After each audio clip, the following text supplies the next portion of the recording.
Bleav in LA Football podcast. Touchdown Rams! Touchdown UCLA! Recovered by the Chargers. The Trojans back in front. Touchdown Wildcat. With your host, Ryan Dyrud, on the Bleav Podcast Network and LAFBnetwork.com. This is your destination for Los Angeles football.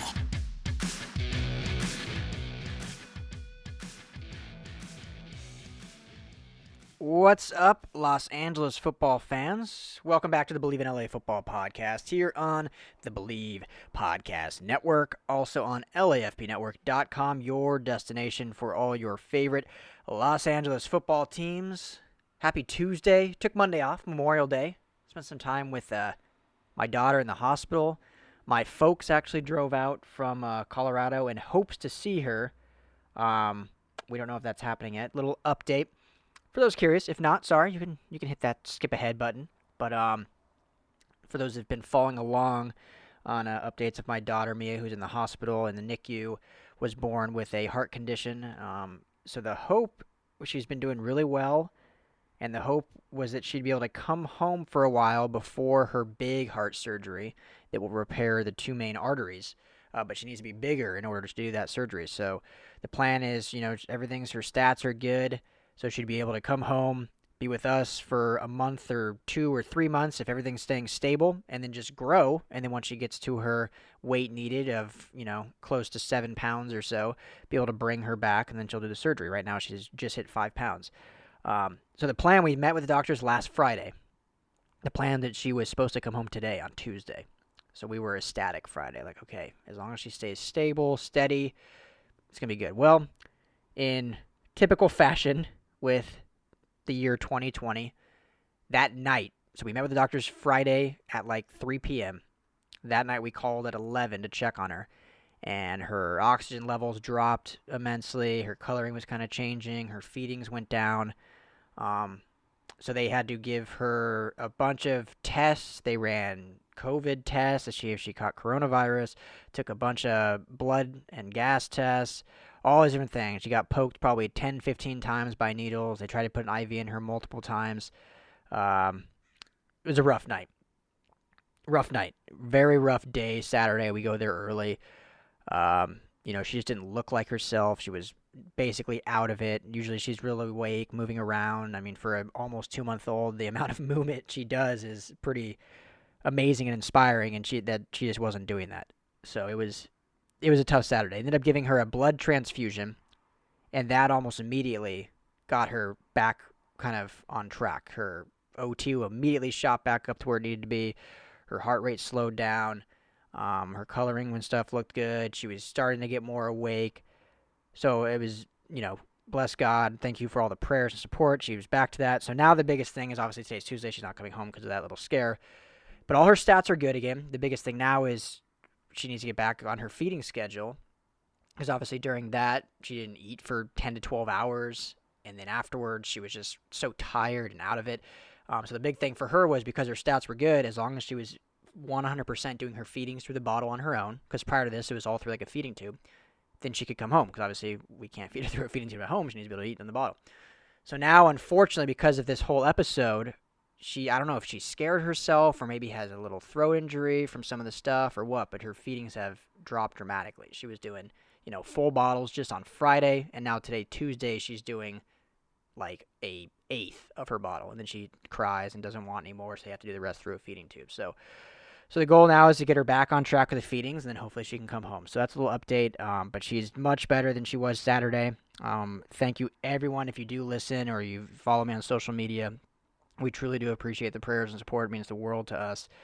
It's awesome to see how much love we've received and how much love this little girl has received in just 2 months of being on this earth. So we're extremely blessed and hopeful for the future, but that's our little update there. So hopefully things can get back on track, her feeding gets good, and she'll be able to come home soon. So, but thank you all again, and that's your little Mia update. But got a great show for you today after taking Memorial Day off. I have a great guest, Tony Tsoukalas. He is an insider for BamaInsider, covering Alabama. And you might think, well, why are you going to have an Alabama guy on? Well, if you're a Rams fan, they drafted Terrell Lewis in the 3rd round, edge rusher, who I think is going to be the steal of the draft. I just published an article on Saturday on LAFBnetwork.com. There's some video stuff, some breakdown, how he fits with the Rams scheme. So go check that out. But I think he's going to be so good. The guy is so talented. It's just his injury concern is the reason why he fell. So Tony jumps on with me, and he's able to give a more inside look for you Rams fans about what you can expect from this newly drafted edge rusher. And then after that, we'll talk a little XFL. I know it's strange. Everything's kind of transpired, and there's some news that just came out today about the bankruptcy filing and Vince McMahon. And I want to give 5 potential buyers that I think would be great and be able to revive the league. So I figured that could be a little fun. So, but first, let's get into this interview with Tony. Great guy. Pleasure to meet him. So excited for you to hear his insight and what he can bring to give you some more information on Terrell Lewis. So here's my interview with Tony Tsoukalas. All right, really excited about the next guest we're having on the Bleav In LA Football podcast, Tony Tsoukalas. He's an Alabama beat writer for BamaInsider. My man, how you doing today? I'm doing pretty well.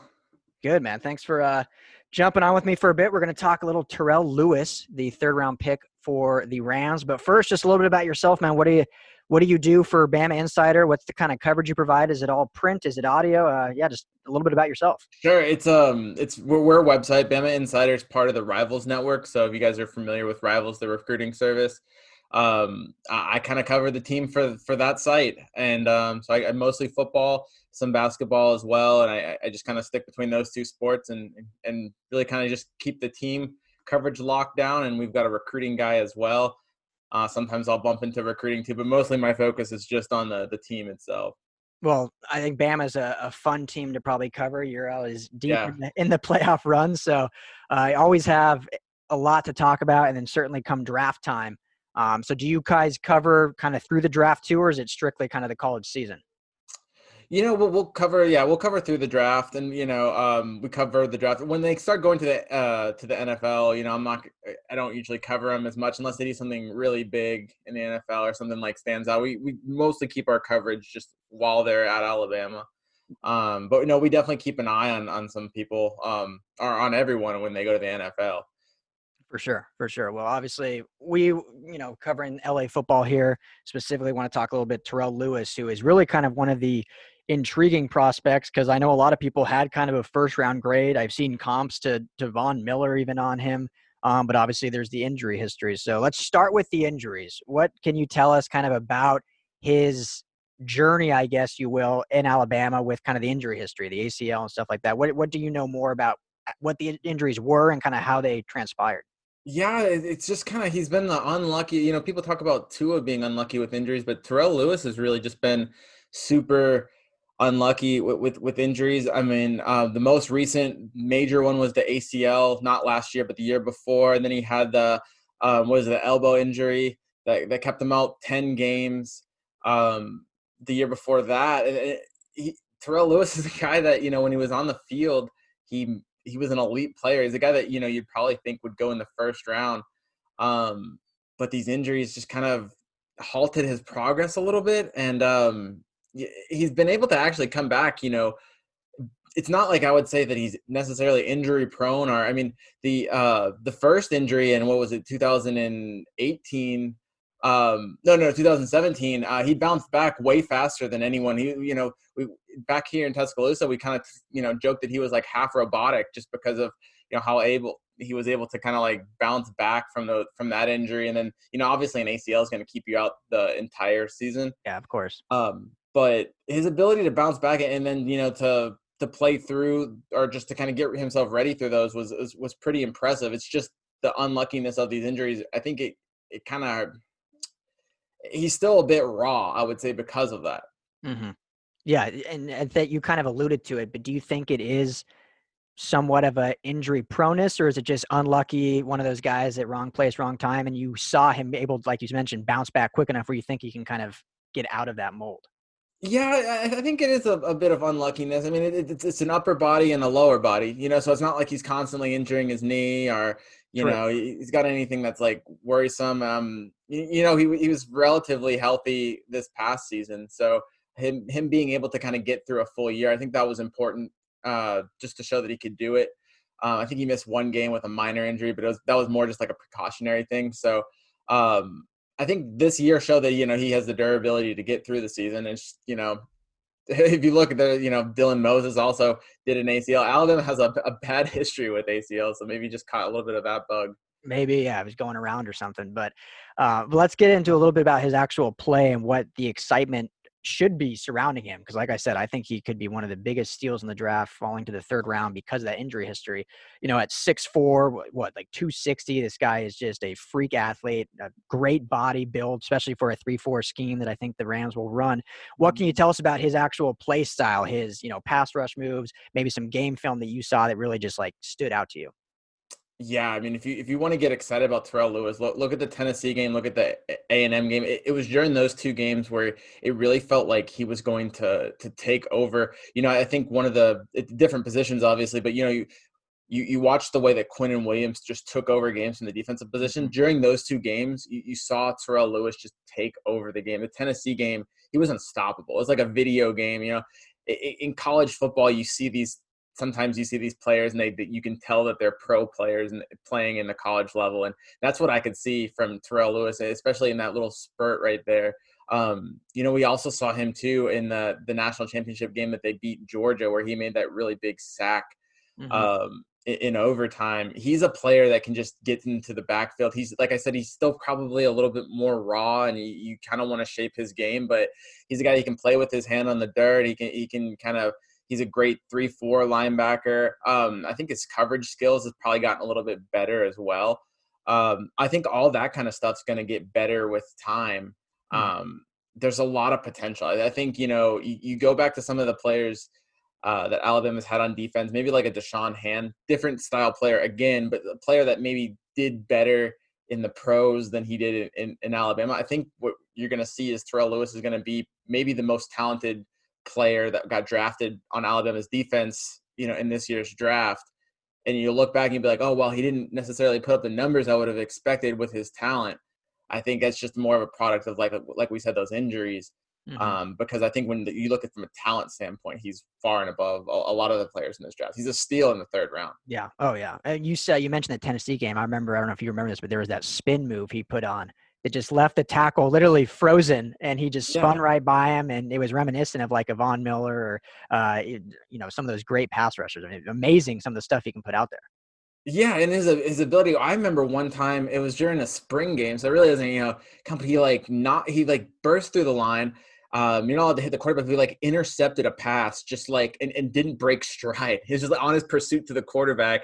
He intercepted a pass and just motored his way down for a touchdown without breaking stride. Just this guy's the biggest freak athlete you can imagine, and it really is fun when he's on a roll and getting to see him get at the quarterback. It's like you said, Von Miller is probably not a bad comparison in terms of just the way that they can disrupt the backfield like that. Yeah, anytime you can be a game changer. And I think I kind of compare him to a ball of clay, and it's up to now this Rams coaching staff to really mold him into kind of what they want him to do. And that's probably the biggest question for Rams fans. I don't know how much you know at all about the Rams defense, so I don't want to put you on the spot there. But when just looking at his game, you kind of alluded to him, what is his best asset, I guess? You mentioned that he's gotten better kind of in rush defense, better in coverage, but is his moniker getting after the quarterback, or is he a guy you think that really can adapt to more, coverage plays, zone plays, being able to get after the running back, or is he truly more of a pass rushing specialist?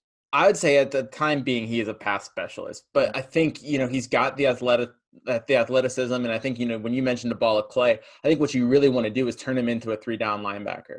And maybe he's not that right now. Maybe he's a little too raw for that at the NFL game, but he's got the potential there. I think you had seen some improvement in his coverage game.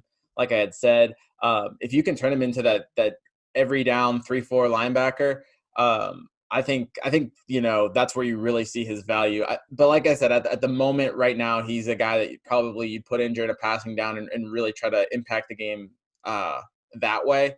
I just think that in the future, he's probably a little bit more than that. I think so, yeah. And I think that's what's good with his situation going to the Rams is they don't necessarily have two elite pass rushers that he has to wait behind. They're going to do a definite rotation so he can get in on those guaranteed passing downs, hone his craft, get fully healthy. So I think he's in a really good situation where he can get ample playing time and then kind of work into maybe year 3 where he is a 3-down backer. Put you on the spot here. Who, in your mind, covering the team? I don't know how long you've covered. How long have you covered Bama now? Has it been kind of a whole life thing? Entering my 5th season. So okay, so kind of on the spot here. The 5 years. Who can you remember as the best pass rusher going into the draft? Is it Terrell Lewis? Is it some of these other? I mean, there's always great defenders in Bama history. So who can you remember as kind of, or even you can give your top 3 guys that you're just like, wow, these guys are next level. I really liked Tim Williams. Mm-hmm. As just a pure pass rusher as well. I like Terrell Lewis in that group. And if you look at just like pure, like I said, 2 years ago, I would have been, if you would have told me that Terrell Lewis was a 3rd rounder, I would have thought you were ridiculous. I mean, he was one of those guys that him and Raekwon Davis, who went in the 2nd round, it's 2 of those guys just from size and skill standpoint that you would have put in the 1st round, and they didn't necessarily. It's hard to say that he didn't live up to his potential. I mean, he had a good season for Alabama last year. He was 2nd in tackles for loss, 2nd in sacks, but he didn't quite hit it at the part. Terrell Lewis is a guy that you could say that would have gotten like 15 sacks, and you wouldn't have been, watching him. I wouldn't have been surprised by that. I guess the other one that comes up is Tim Williams. Those 2 I think would probably be the 2 best. I can't think of Ryan Anderson was a big one. But as far as just getting to the pass rusher, I like Williams and Lewis as my 2 favorite that I've seen. I think I agree. And Bama seems to, I mean, they have phenomenal talent, 5-star talent all across the board, but they seem to almost specialize in the interior of defensive line as opposed to necessarily edge guys. So Terrell Lewis, I think, would be one of those top guys. So, well, Tony, I appreciate all the insight. Random question for it, not really football related, but what's life like down where you are? You guys getting back to normal at all? Out in LA, we're still, I mean, this is life sitting in this apartment. So are you guys we're able more to normal get out down there? A little bit. Yeah, we're able to get out a little bit more. The restaurants are, I think, at like 40 or 60% capacity or something like that, but you're still able to get to them. Mm-hmm. It's really just kind of being cautious. I'm wearing a mask when I go into public areas. I hope that other people are too. We're trying to be cautious down here, but I don't think we're fortunate in the fact that we can do a lot. I'm not just, hunkered in my apartment. I'm able to get out. It's currently storming outside, so I am currently confined to my apartment. But other than that, we've been able to kind of to get out and just be safe about it, really. Totally. Well, good. I'm glad to hear that. And just out of curiosity, because out here, in Orange County, restaurants are starting to reopen. In LA, where I am, they're not yet, but they're talking about doing that. So you said 40, is that 40 to 60%? Is that kind of where they're doing like every other table, or just because I haven't even heard like they really announced how they're going to do that opening out? Yeah, they're blocking off a lot of the seating. If you go to a bar, they might have I think, when we went to a bar one time, it was all table service and they told you where to sit. And basically all you could do is get up and go to the restroom, so they don't want you moving around. So we had a bar here that was really good about that. Cause you didn't even open up the door. They came and got you. They told you exactly where to sit. They were there for everything. So there wasn't interacting. You only could really sit with the people you came in with. A lot of people checking your temperature, when you get into places. Yeah. So guys that are single, their game's just going to be out the door. They're single guys aren't going to the bar to pick up people anymore. Oh, I know. Yeah. Well, that's done. Yeah. I didn't think about it from that aspect. But, I mean, I'm married, so I'm good there. Same here. Yeah. But those guys that are going on those bar crawls to get a date, those days are over for now. Maybe they can text from 6 feet away. How are you gonna get number? Yeah, there needs to be an app for maybe a social distance dating app. Yeah, right. Dating distancing, we can call it, or something. Maybe we should create that. That's something. Yeah, be rich. Yeah. So gone are the days of throwing elbows at the bar trying to get a drink. It's all white glove service now. So crazy, man, crazy times. But I appreciate you talking some Terrell Lewis. And how are you guys looking this coming season? I mean, Bama always turns out a good product. So is it playoff or bust as usual? It's interesting you say that because, they're losing Anthony Jennings and Terrell Lewis. And that's one of the biggest things I would say that the biggest question marks on this Alabama team is, they've got a lot of young pass rushers after that. And they brought in a bunch of freshmen who I think, we'll be talking about from a NFL standpoint in maybe 3 to 4 years. But it's just losing a guy like Lewis and losing a guy like Jennings, it's going to be hard to replace. They're also replacing 4 out of the 5 starters in the secondary as well. So that's kind of a deadly combination if you can't get the pass rush and then you're still looking for to kind of settle in the secondary. That could that could cause some problems for Alabama early. Fortunately, they've got probably the nation's best offense coming back. Even without Tua, they've got, two top 5 receivers, one of the best running backs, and then an awesome offensive line. And then they got a capable quarterback in Mac Jones, as well as Bryce Young, who you guys might know over there in the Los Angeles area, guy that Alabama fans are super excited about as well. He's so good. Yeah, we were all bummed. I cover UCLA and USC, and the fact that he chose Bama, and we lost another quarterback to Clemson as well. So good on them. But yeah, it's crazy you say that about the offense, and they lose Tua, Jerry Jeudy, Henry Ruggs, lose Jedrick Wills as a they lose all these guys in the first round. It's like, oh, the offense is going to be great. I think the offense will be just as good. It's weird. Crazy. Because I think, I don't think Mac Jones, and actually the crazy thing is, as good as Bryce Young is, I don't think he'll win the job this year. Mm-hmm. I think Mac Jones is a really underrated quarterback. He's not possibly as dynamic as Tua, but he's still a guy I think that could eventually play in the NFL. And he's going to have, like I said, 2 receivers and then an offensive line that I would say is probably going to be even better this year. And I know Jedrick Wills is hard to replace, but they've got so many guys just returning. Yeah. They should be able to plug that void. And with that offensive line block in there, you and I could probably go move the offense. Yeah, I love that. So different breed down there in Tuscaloosa. So Tony Tsoukalas of BamaInsider. Appreciate you. Where can everyone find you at? Yeah, so the site's BamaInsider.com. Like I said, we're part of the Rivals Network. If you're an Alabama fan or just want to follow Bryce Young, come check us out. And then you can follow me at Tony_Tsoukalas on Twitter. That's just TONY_TSOUKALAS. Perfect. Yeah, check out his stuff. Great coverage of Bama. Appreciate you, man. Stay safe, and hopefully we'll be talking more football here soon. Yeah, man. Thanks.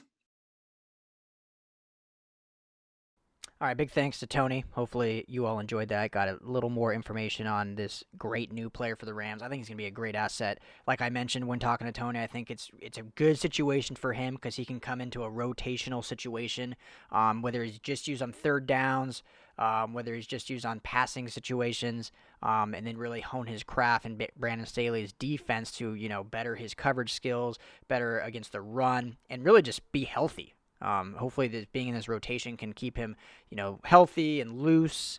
So I think he's going to be great, and he could end up being one of the better pass rushers in the NFC West, certainly, and hopefully the league. And, we could be looking at him in year 3 and saying, man, they got this guy in the 3rd round, and he is just dominant as a pass rusher. So, yeah. Thank you, Tony, for giving us the insight. So before we get into a little bit of XFL talk, got to talk about my friends at BetOnline, our advertising partner. BetOnline.ag premiered their special, The Final Dance, with roundtable interviews from ex-Chicago Bulls Horace Grant, Bill Cartwright, Craig Hodges, and Ron Harper as they discuss ESPN's The Last Dance, the Jordan documentary. Here's a clip from that series. Did you 3 guys believe that Scotty was portrayed accurately? Because friends of mine who are friends with Scotty from the Chicago area have talked to him, and he said, no, I think it was bullshit how I was portrayed. Do you guys believe Scotty was portrayed fairly and accurately? For me, I was, and I'm still kind of upset about it because I know the type of brother that Scotty is. And Scotty is the type of brother, I wasn't part of the team when he didn't stand up for to come back out and play during that play.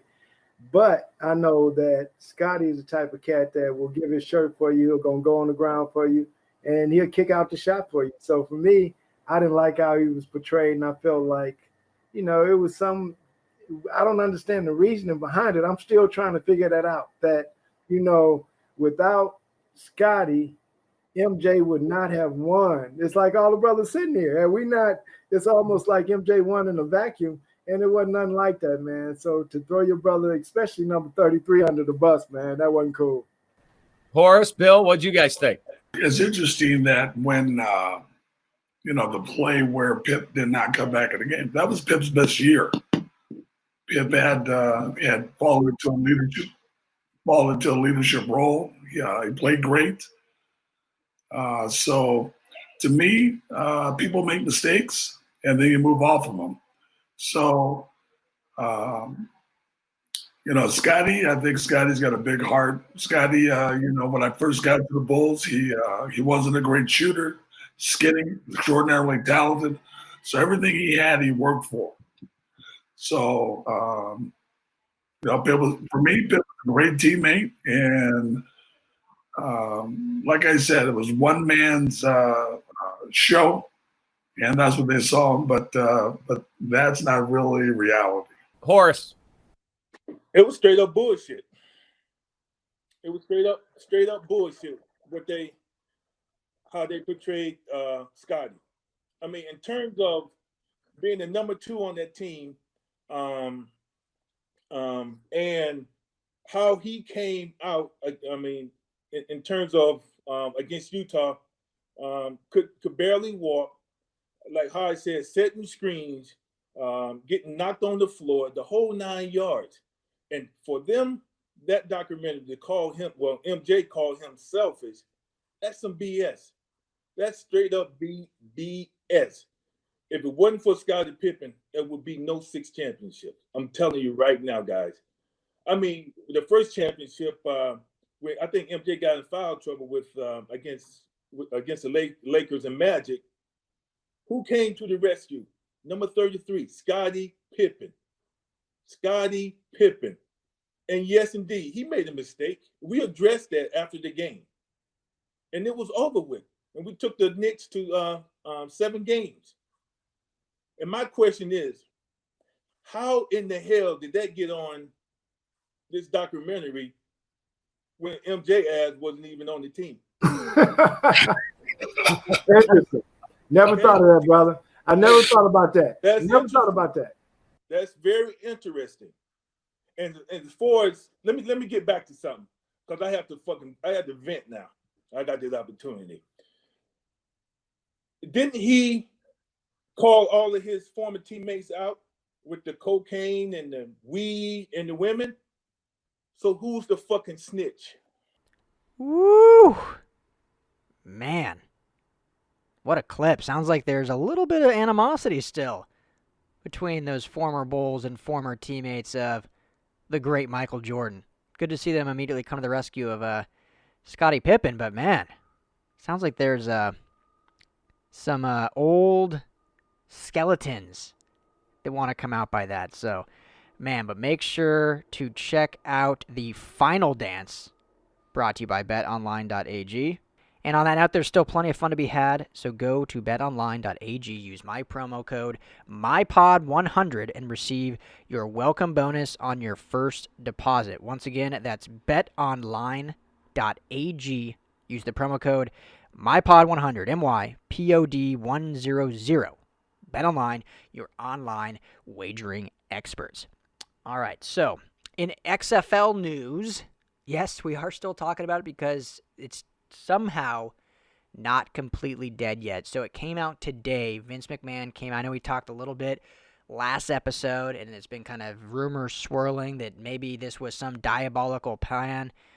When everything hit, obviously it wasn't the beginning plan, but when COVID hit, some diabolical plan of Vince McMahon filing bankruptcy so he could get out of paying investors and creditors, and he could buy back the league on pennies on the dollar and kind of revamp it and rebuild it. Well, it came out today, and amid all those rumors, basically squashed and said, nope, I'm out. That was not my plan. So he kind of stepped away and said, I will not be buying back the XFL. Crazier things have happened. I mean, he could still try to get his toes in the water, but he basically said, I'm out. So I want to look at, they've said there's dozens of investors with interest. And who knows if they want to buy it to kind of strip it apart, kind of like one of those buy an old vehicle for the parts, and use some of the assets that came about the league, whether it's social media stuff or whatever. Or maybe they want to buy it and revive it because they saw how much potential the league had, how much fun it was, how much passion there was, and maybe even saw the outcry that kind of came after the league shut down. What would that look like? Will they move any teams to new cities? I mean, these are all lease stadiums. It wasn't like they built their own. So it wouldn't be that difficult, I wouldn't think, to maybe change venues, change cities. Who knows? But first, I thought it'd be good. Let's look at, and these aren't anyone being reported on. This is just my own for fun. 5 buyers that would be great for the XFL. Because a lot of people out there have a lot of money, right? A lot of people could easily buy this league, revamp it, but would they be the right owner to get this in the right direction? Vince McMahon, I want to say, put upwards of $500 million into the league. That may have been even before they even played their first snap, and then obviously there was operation costs, bountiful after that. So $500 million. I don't know exactly what the selling point is right now. I would think it's a lot less than that. When you file bankruptcy, you're not getting full value. Obviously, there's no staff, no employees right now, no players technically under contract, so you're having to start from scratch kind of, but you obviously get the name recognition, and I don't know if any of those network deals would come with it or if that's all wiped clean. But anyway, who are some guys or gals that would be great for this league? So I kind of made a list here, and they're all high-profile people you've heard of, have tons of money, but I think you need a buyer that has the money. It's not like obviously that's common sense, but you know what I mean? Like, has the money that they're not worried about losing the money. They have so much that it's not like this is going to make or break them. You know, that like person on the threshold where, yes, if you have $1 billion to your name, you are very, very rich. But if you're taking an undertaking like this, and it goes awry, you could go from being a $1 billionaire to being bankrupt, have nothing. So that's, I think, one criteria. Two, and it's kind of piggybacking off of that, someone that's buying this league that obviously your end goal is to make a profit. Obviously. I mean, no business person is ever going to buy anything with the thought, I just don't want to make any money. But you need someone that's going to buy this league that this would not be their main source of income. They have tons of investments or own a company elsewhere, and this is more of a passion project. Hey, I love sports, I love football, I want to see spring football work, I'm willing to put in the money, put in the time, and if I don't make any money for 5 years, I'm going to be fine. No skin off my back, I have so much money, no big deal. So you don't want someone that's coming in here being like, I'm going to buy this, but I need to start making a profit rather quickly. Because it's just not going to happen, especially now starting basically from scratch. So I think that's the other criteria. And then 3 is someone that's just passionate about football and wants to see spring football work.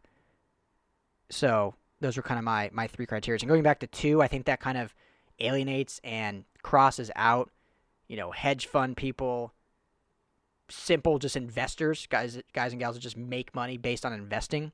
I think that counts them out because their business mind is the bottom line. How am I going to make money? We've seen so many newspapers die because hedge funds buy newspapers and gut the thing because they're all about the profit, all about the bottom line, all about the margins. I don't think that'd be good for the XFL. You want someone that just has money, wants to throw money at a passion project, and is willing to do whatever it takes to make it work. Making it work, maybe breaking even, maybe losing money for the first 3 to 5 years. So those are kind of my criteria. So let's go from bottom to top. No, I'll just throw out some names. These are in no particular order.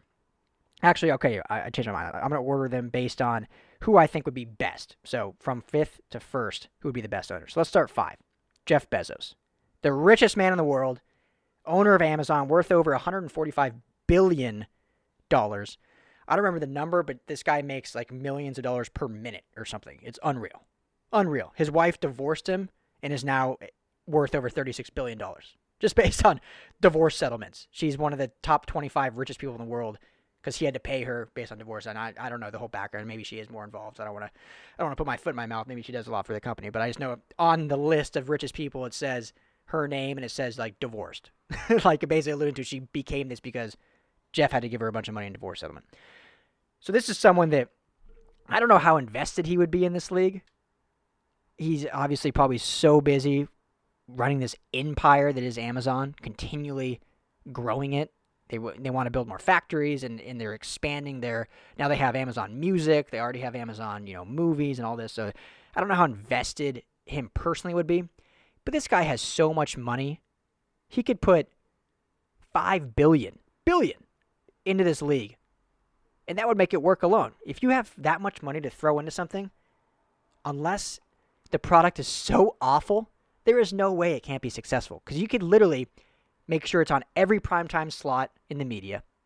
You would push parameters for marketing, push parameters for commercials and advertising because people are like, oh, I want to be on the front stage of this primetime thing. He could push Amazon products if you really want to, so he's kind of going twofold there.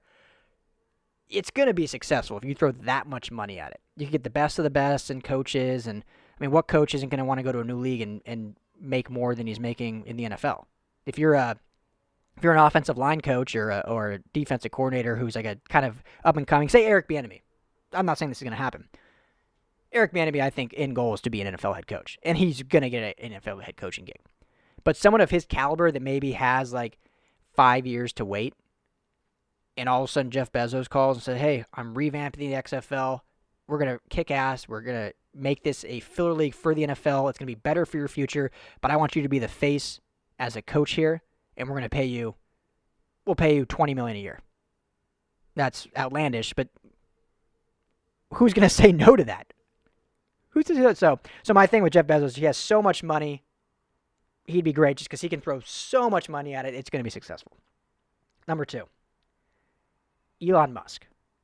Elon Musk is a forward-thinking guy. He's 23rd in the U.S. based on value. He's worth $19.9 billion. Again, another guy I don't know how invested personally outside of his money he would be in this league because he's doing so much with Tesla, and he's super busy with Tesla. But another one, just so much money. I'm not even close to what Bezos has, but $19.9 billion is a lot. He could still invest a couple billion into this, and it wouldn't affect him too. I mean, anyone that's worth that much, how much does it really affect him? But, yeah, I think just the fact that he's a forward thinker, he is insanely smart, especially technologically speaking. Like, who knows what sort of technical advances they could come up with this league, with him as, like, the CEO or him as the owner. So, and Elon Musk is just kind of an interesting character. Could be fun to see him as the new face of this league. Third, I'm going to go with Phil Knight and family with Nike. He's the number 16th ranked evaluation, worth $35.9 billion. Like I said, owner of Nike. When you own a company that is kind of the face of sportswear, obviously Michael Jordan, LeBron, they've done stuff with the NFL. I mean, Nike, everyone knows Nike. Uniform, I mean, Nike is sports. It is sports. So if you have that kind of mark on the sports industry, why not own a league?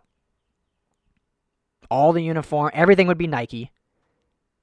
Everything would look super clean and fresh. They'd be able to imprint their brand on everything. So it'd be good for Nike as long as they don't bomb, because you're getting your brand out there even more. He has the money to back it, and who doesn't want to work with the founder of Nike, you know? Not a bad gig. So I think that would be that's like a match made in heaven. If you have a sports staple reviving a sports league, I think you're built for success there. So second, I'm going to go with Mark Zuckerberg. I was shocked to hear that he is the 4th richest person in America. I knew he was worth a lot. Facebook has continually grown. They've added different things. They're huge now in business marketing and financing and stuff like that. But 4th, I was surprised. He's worth almost $70 billion. $69.6 billion. Another guy. How invested would he be in the actual league outside of his money? I don't know. Obviously, he's a busy guy with Facebook, and they continually are trying to make different advancements and improvements. But I think he's a guy that started something from scratch, as did all these guys. At a young age, built something, and I think this could be one of those maybe passion projects. I have no idea how into sports, if at all, he is. That's why Phil Knight would be he's a sports guy. It's Nike. It's like he was passionate about sports. I don't know if Mark Zuckerberg is, but that just comes to someone that captivates a younger audience and older. Facebook's now for everybody. It started off just as college kids, and now it's for everybody, even the older generation might even use it more. So he'd have the social media presence on point, which the XFL absolutely dominated anyway. They kind of reinvented how to use social media to build your brand. And obviously we've seen the NFL kind of start taking things what the XFL did, which is amazing in itself. But he would be able to captivate that audience, continue to grow the social media presence, and just kind of make the league different. So I think Mark Zuckerberg could be fun. All right, my number one option, to me, this would be a slam dunk. He's the 9th richest man in America, owns the LA Clippers, hugely involved with Microsoft, Steve Ballmer, worth $51.7 billion. Again, at this point, money, I don't even need to keep saying it. There's so much money these guys could throw at it. It's going to be successful. When you have that much money, a couple billion, which is all that's needed to revive this thing, they can get things off and running. We've seen how passionate he is about the Clippers. I mean, he is passionate about that team. He's at almost every home game, cheering, fist bumping with players, pounding his chest, screaming, yelling. And I think if he went on this venture and bought this league, he would be that with the XFL. I could see him we didn't see Vince McMahon at all. It was kind of strange. This league launched. Obviously, Oliver Luck was kind of the face as the CEO. But Vince McMahon's the mastermind behind this. I mean, this was his baby that he started all the way back in 2001, and we didn't see him, really hear from him after he announced the launch in 2018. I can't recall ever really seeing him talking about the league at all, other than behind closed doors and maybe seeing, articles come out, but never, in live interviews. Steve Ballmer would be at the forefront, man. He'd be in D.C. in the middle of that beer snake at Audi Field. Obviously, he's here in L.A. with the Clippers. He would immediately, I think, grow the Wildcat presence here in L.A. Say what you want about the Clippers, L.A. fans, but I think they've grown exponentially since Ballmer took over that team. I mean, they couldn't go anywhere from where they came from, but they've had winning seasons. He's kind of branded them as this new kind of team here. Obviously, what they did in the offseason this coming year, they put together, Paul George and Kawhi Leonard and stuff like that. But then he's obviously a marketing guru. He's talking about building a new stadium down in Inglewood for him, kind of keeping them separate from LA or from the Lakers. So I think that alone would put the Wildcats way up there, grow their presence. But I just think it'd be fun to see an owner that's so involved with fans, getting involved with the community, being at the forefront. So yeah, Steve Ballmer, if you're listening, and you want to revive this league, I think you would be a slam dunk. Put $5 billion, buy the league, put $5 billion right away. See returns in 2 years. Let's get this thing back up and rolling. So, little XFL talk for you. I don't know if any of those guys or any of the dozen that are interested, but I think they'd be pretty good. Be pretty fun. So, all right. Thank you all for listening. Bleav in LA Football. Find me on Twitter, Ryan Dyrud, LAFB. I'm on Instagram, Facebook. You can email us, podcast@lafbnetwork.com. Subscribe to the show wherever you do listen. We're on every podcast platform, Apple Podcasts, Spotify, Stitcher. What's your favorite podcast platform? I think Apple Podcasts is still kind of the dominant one. Spotify's coming up. Yeah, a lot of ones. What's your favorite? Curious. I think I'm an Apple guy. I'm always an Apple guy. I got all Apple computers, Apple products, so I use Apple Podcasts. But what's your favorite? We're on YouTube also, if you're more of a YouTube. Every episode now is going to be up on YouTube. Getting more of actual video clips of some of these shows up there. But for now, it's the audio with some, wavelengths and stuff like that. But at least you can listen to it, throw it on YouTube, and do what else you do during your workday. So thank you all so much. Thank you again to Tony from BamaInsider for giving us some Terrell Lewis insight. Chargers fans, I know not really any Chargers talk on this episode, but we are having a good guest on next episode to talk Kenneth Murray. So if you stuck with me through this entire episode, don't worry, Chargers fans, we got something for you Thursday. So coming up here in just a couple days, we'll break down some Kenneth Murray, another great linebacker, first-round pick. Charger traded back up to get him. Unheralded, unprecedented Tom Telesco move in the first round. So we'll get to that next week. All of you guys, stay safe, stay healthy. Do something today for someone that you didn't do yesterday. And once again, always continue listening to the Bleav in LA Football podcast.